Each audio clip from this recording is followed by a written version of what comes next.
ఉన్నారు సుమిత్రా ఆనంద్ గారు. మేడం ఏం చెప్తారు? పవన్ కళ్యాణ్ సభకు అనుమతి నిరాకరించడం నిజంగా శాంతి భద్రతల కోసమా లేక రాజకీయ కారణాలు ఉన్నాయా?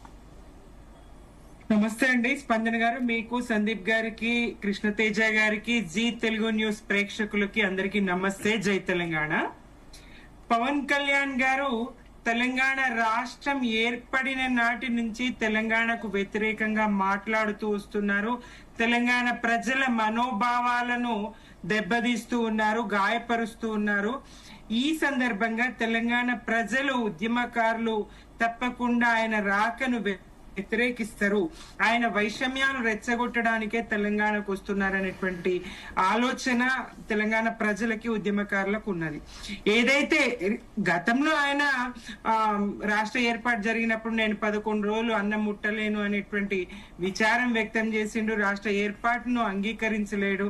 సరే మారిండేమో, పరివర్తన ఏమైనా చెందిండేమో అని అనుకున్నాము. అయినప్పటికీ ఇటీవల మళ్ళీ తీవ్రమైనటువంటి వ్యాఖ్యలు తెలంగాణ ప్రజల కంటి చూపుతోని తగిలి కోనసీమ కొబ్బరి చెట్లు ఎండిపోయినటువంటి వ్యాఖ్యలు ఏవైతే చేసిండో అది తెలంగాణ ప్రజలందరినీ నొప్పించింది, బాధ పెట్టింది. తెలంగాణ ప్రజల పట్ల పవన్ కళ్యాణ్ గారి వైఖరిలో ఎలాంటి మార్పు లేదు. అత్యంత దారుణంగా ఈ వ్యాఖ్యలు చేసిండ్రు. ప్రజల మనోభావాలను దెబ్బతీసినటువంటి ఆలోచనలో తెలంగాణ ప్రజలు ఉన్నారు. కానీ సుమిత్రానంద్ గారు, గతంలో పవన్ కళ్యాణ్ గారు పార్టీ పెట్టినప్పుడు మీరు అంటే బీఆర్ఎస్ పార్టీ తరఫున మద్దతు ఇచ్చారు, ఆయనకు అన్ని సపోర్ట్ ఉంటుందని కూడా హామీ ఇచ్చారు. మళ్ళీ ఇప్పుడు కొత్తగా ఇప్పుడు వ్యతిరేకిస్తున్నటువంటి పరిస్థితి కనిపిస్తోంది. ఎందుకు ఇంత తేడా, అంటే ఇంత చేంజ్ వచ్చింది? బీఆర్ఎస్ పార్టీలో ఇంత చేంజ్ ఎందుకు వచ్చింది? బీఆర్ఎస్ పార్టీలో చేంజ్ కాదండి, పవన్ కళ్యాణ్ గారిలో మార్పు రాలేదు. వచ్చింది అనుకున్నాం మేము, పవన్ కళ్యాణ్ గారిలో మార్పు రాలేదు. తెలంగాణ ప్రజల మనోభావాలను దెబ్బతీస్తా ఉంటే ప్రజల చూపును ఆయన మరి ఈ రకంగా మాట్లాడడం, కోనసీమలో కొబ్బరి చెట్లు ఎండిపోయినటువంటి తీవ్ర వ్యాఖ్యలు చేయడము తప్పకుండా ఖండిస్తాం. బీఆర్ఎస్ గా మేము తెలంగాణ వాదులం. తెలంగాణ ప్రజల ఏదైతే ఇదుందో దానికి వ్యతిరేకంగా భిన్నంగా మాట్లాడిన మాటలను మేము వ్యతిరేకిస్తాం తప్పకుండా. ఆయన సరే ఎవరైనా సభ ఎక్కడైనా పెట్టుకోవచ్చు ప్రజాస్వామ్యంలో, దానికి అభ్యంతరం లేదు. కానీ ఆయన చేస్తున్నటువంటి వ్యాఖ్యలు, ఆయన ప్రజలకు క్షమాపణ చెప్పాలి కదా, తెలంగాణ ప్రజలకు క్షమాపణ చెప్పాలి కదా. ఒకటి నేను మోటుగా మాట చెప్పాలంటే, తను బుక్క తౌడు లేదు గాని ప్రియురాలకి పాందాన్ని కొనిస్తానడట పవన్ కళ్యాణ్ లాంటి ఆయన. తన కోసం తన పార్టీ నిర్మాణం తన రాష్ట్రంలో చేసుకోవాలి పటిష్టంగా. ముందు అక్కడ ఇంటే గెలిచి రచ్చ గెలవండి పవన్ కళ్యాణ్ గారు.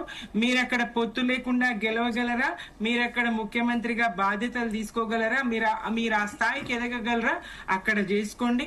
మేం గతంలోనే మా ప్రజా కళాకారులు, మా కవులు గొంతెత్తిండ్రు. అయ్యోనివా నువ్వు, అవ్వోనివా తెలంగాణోనికి తోటి పాలోనివా అని చెప్పేసి మా గూడా. అంటే మేడం, ఇతర పార్టీల సభకి అనుమతిస్తూ జనసేన పార్టీని మాత్రమే నిరాకరించడం ఎంతవరకు? ఇతర పార్టీలకు మేం అనుమతి ఇవ్వడము ఇవ్వకపోవడము మేం కాదండి. ఇక్కడ ప్రభుత్వం మాది కాదు. ప్రజలను అవమానించిన తెలంగాణ ప్రజలు, ఇక్కడ వ్యతిరేకత రావచ్చు. ఇటీవల తీవ్రమైనటువంటి దుమారం రేగింది. అది కావాలనే కుట్రపూరితంగా ఆ చర్చను లేవనెత్తిండ్రా? తెలంగాణలో జిహెచ్ఎంసీ ఎన్నికలు రాబోతున్న తరుణంలో హైదరాబాద్ లో ఇది విశ్వనగరం. మరి అన్ని రాష్ట్రాల ప్రజలు ఇక్కడ ఉన్నారు, అట్లనే ఏపీ ప్రజలు కూడా ఇక్కడ స్థిరపడ్డ వాళ్ళు ఉన్నారు, ఆంధ్రులు ఉన్నారు. వాళ్ళందరూ ఇంతవరకు ఎవరన్నా ఉండనియండి హైదరాబాద్ లో, ఈ విశ్వనగరం హైదరాబాద్ లో ఎవరైనా ఉండనియండి, ఒక మాటగా ఒక తాటి మీద నిలిచిండ్రు. కేసీఆర్ గారు వారికి హామీ ఇచ్చిండ్రు, ఏ ప్రాంతం వారైనా నేను ఎవరిని అందరినీ మా తెలంగాణ ప్రజలుగానే చూసుకుంటా, వాళ్ళ పాదాలకి ముళ్ళు గుచ్చితే నా పంటితో తీస్తానేటువంటి మాట మాట్లాడి. మరి తెలంగాణ ప్రజల భావోద్వేగాలకు సంబంధించిన అంశాలే మాట్లాడే సభ అయితే ఉద్రిక్తతలు రాకుండా ప్రభుత్వం చూసుకుంటది కదా. ఆయన మాట మరి క్షమాపణ చెప్పాలి కదా. ఆయన క్షమాపణ చెప్పిన తర్వాతనే తెలంగాణలో అడుగు పెట్టాలి. ఎట్లా మాట్లాడిండ్రు ఆయన? తెలంగాణ ప్రజల కంటి చూపుతో కోనసీమ కొబ్బరి చెట్లు ఎండిపోయినటువంటి వ్యాఖ్యలు ఎట్లా మరి మీ పార్టీ ఎండిపోదా?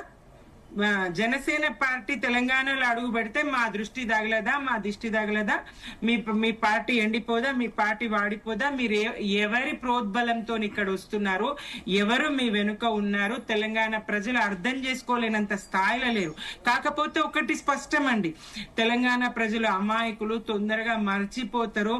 మరి చీకట్లో ఇచ్చిండ్రు, తలుపులు మూసి ఇచ్చిండ్రు, తల్లిని చంపి బిడ్డను బతికించిండ్రు అన్న మోదీ గారి పార్టీని, బీజేపీ పార్టీని 8 మంది ఎంపీలను ఇచ్చిండ్రు, 8 మంది ఎమ్మెల్యేలను ఇచ్చిండ్రు.